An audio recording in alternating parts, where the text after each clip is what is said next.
Hello friend, today we read the chapter when the mock count did not tally. First of all, we read warm up exercise. Imagine that someone in your family has just had a baby and you plan to visit the newborn in the hospital. आप imagine करो कि आपकी family में एक छोटा बच्चा पैदा हुआ है और आप न्यूबॉर्न बेबी के लिए देखने को हॉस्पिटल जाने का प्लान कर रहे हो. Now which of these do you think you should do once you are there.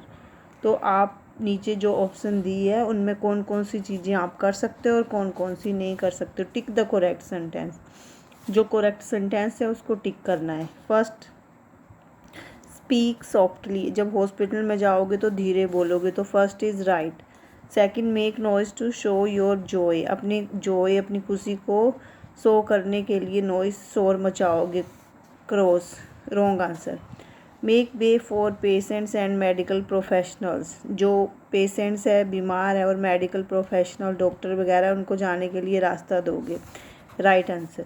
Use the path way meant for patients in wheel chairs. जो व्हील चेयर्स में पेशेंट्स को ले जाने वाला रास्ता है, आप उसको यूज़ करोगे. Wrong answer. Keep the place clean. Place को क्लीन रखोगे. Right answer. Put your mobile phone on silent. Right answer. Insist on staying beyond the designated patient visiting hour. जो पेशेंट से मिलने के लिए आर डिसाइडेड किए उससे उल्टा करोगे. Wrong answer. Touch fiddles with the medical equipment kept in nurse stations or next to patient bed. जो पेशेंट बेड या नर्स के पास इक्विपमेंट है तुम उसको टच करोगे. Wrong answer. Now read the summary. Read this account in which Sudha Murthy talks about how her father use story telling as a means to impart wisdom. ये chapter में हम पढ़ेंगे कि सुधा मूर्ति जो है ये बताती है कि उसके फादर जो हैं, उसके पिता जी जो हैं, वो पढ़ाने के लिए कैसे स्टोरी सुनाते हैं.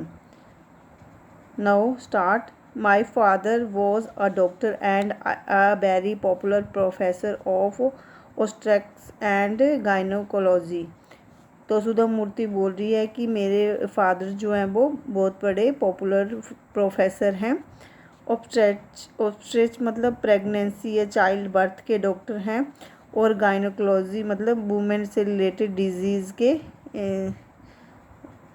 डॉक्टर हैं. ही प्रोफेसर हैं और डॉक्टर हैं. He would never warn his class with long lecture. He would never bore his class with long lecture. वो अपनी क्लास को कभी भी लंबे लेक्चर से बोर नहीं करते हैं. Every now and then he would tell his student stories. वो अपने स्टूडेंट्स को स्टोरी सुनाते हैं. Usually real life incident, real life से रिलेटेड चीज़ें. In order to liven up his lectures. अपने लेक्चर्स को इंटरेस्टिंग बनाने के लिए, अपनी क्लास को इंटरेस्टिंग बनाने के लिए. As a result his classes were well attended and lively. इसका रिजल्ट ये होता है कि उनकी क्लासेस ज़्यादा अटेंटिव होती है, बच्चे ध्यान से सुनते हैं और मोर इंटरेस्टिंग होती है. Now next chapter is next page is I once asked why do you tell so many stories in medical classes. मैंने एक बार उनको पूछा कि आप मेडिकल क्लासेस में इतनी स्टोरीज क्यों सुनाते हो. Don't you know why the Panchatantra was written, he ask in reply. अब वो रिप्लाई में आंसर देते हुए मुझसे ये पूछते हैं कि तुम्हें नहीं पता पंचतंत्रा में क्या लिखा है. But the Panchatantra is not relevant, I insisted. मतलब मैं इंसिस्ट करते हुए बताते हुए बोलती कि पंचतंत्रा जो है इससे रिलेट नहीं करता है. It's for young school going children. ये तो यंग स्कूल गोइंग, जो स्कूल में जाते बच्चे हैं, उनके लिए होता है कि स्टोरी सुनाई और उनको क्लास में टीच कर दिया. Note for medical student. ना तो मेडिकल स्टूडेंट्स के लिए ये रेलिवेंट नहीं है. My father didn't agree. मेरे पिताजी एग्री नहीं हुए. If I use story then it's easy for my students to understand. अब मेरे फादर बोल रहे हैं कि अगर हम स्टोरी सुनाएंगे तो बच्चों को समझने में बहुत ईजी होगा.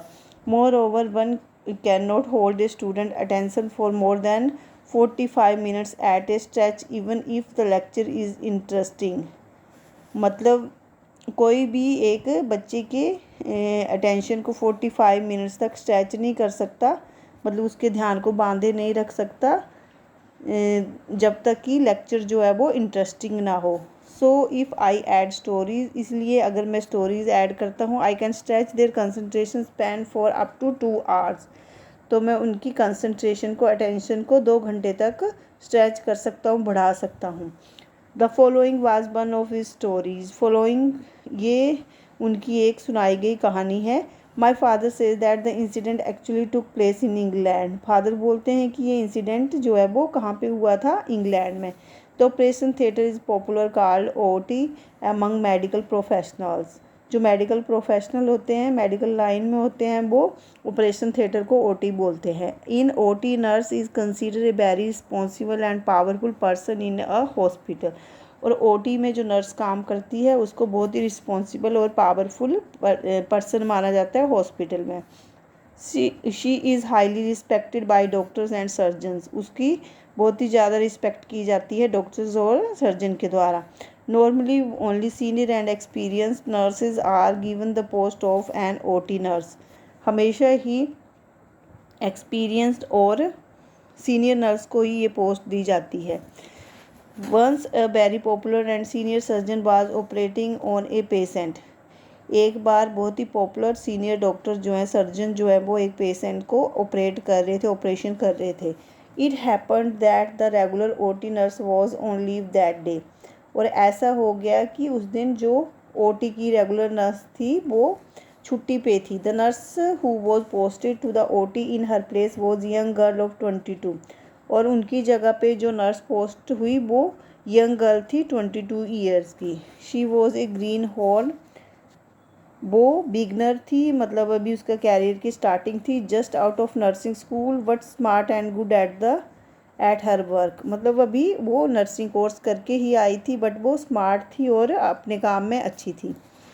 Before starting an operation the nurse in charge usually counts the cotton mops, operation से पहले जो नर्स होती है ओटी में, वो कॉटन मॉप्स को काउंट करती है। A mop is a piece of sterilized cotton gauze, जो मॉप होते हैं वो एक स्टेनलाइज किए हुए, जर्म फ्री किए हुए कॉटन के छोटे छोटे पीस होते हैं।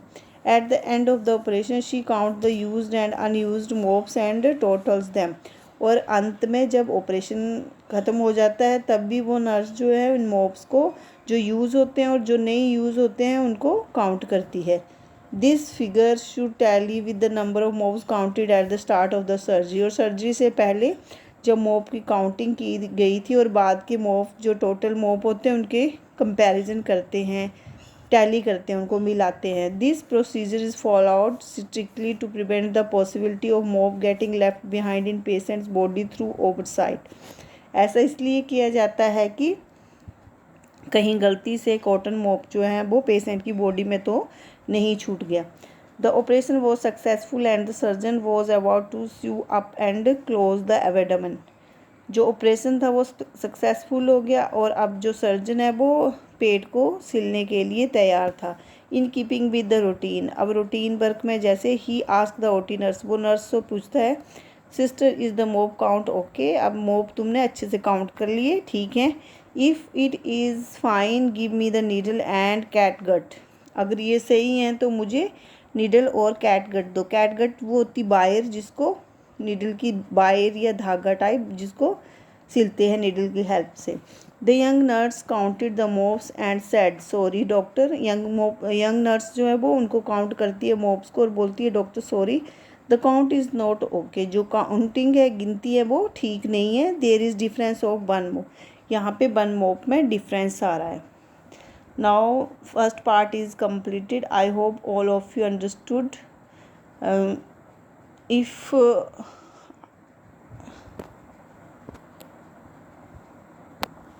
If are you understood, please like and share and subscribe my channel. Thank you for watching.